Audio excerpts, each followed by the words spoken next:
Edo napaamin sa isang interview, Bianzi nag-blush nang marinig ang sinabi ni Edo tungkol sa kanyang ideal girl.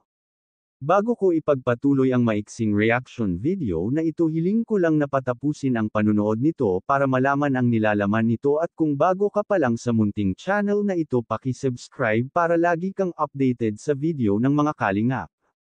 At pakisuportahan natin ang ama ng kalingap na si Val Santos Matubang, Ate Edna Vlog at si Kalingap Rab. Isang mapagpalang araw sa inyong lahat mga kalingap, at shout out nga pala sa patuloy na sumusuporta sa aking YouTube channel, lalong-lalo na sa mga viewers natin na walang sawang nanunood at sumusuporta. Maraming salamat. Interview ng isang kalingap kay edu.edu na paamin at kung ano ang gusto nito sa isang babae.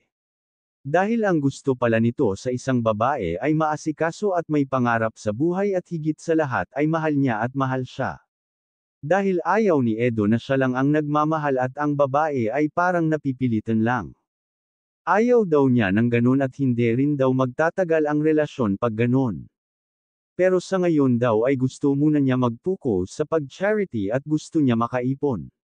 Sinabi pa nito na gusto nito mag-asawa pag nasa 31 siya or 32, hindi naman daw siya nagmamadaling mag-asawa dahil gusto niya pag-ipunan ang pag-aasawa.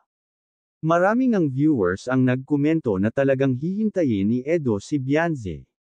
Dahil alam naman natin lahat na itong si Bianzi ay mag-17 na, kaya konting panahon na lang at nasa tamang edad na ito. Sabi pa nga ng mga viewers, walang masama kung magkatuluyan itong si Edo at Bianzi, at least kilala na nila ang isa't isa, at isa pa maraming viewers ang botong-boto sa dalawa at gusto nila itong magkatuluyan. Nagbablush nga itong si Bianzi sa mga sinabi ni Edo, talagang wala itong masabi at napangiti lang ito. Hanggang dito na lang ang update ko mga kalingap, maraming salamat at God bless sa inyong lahat.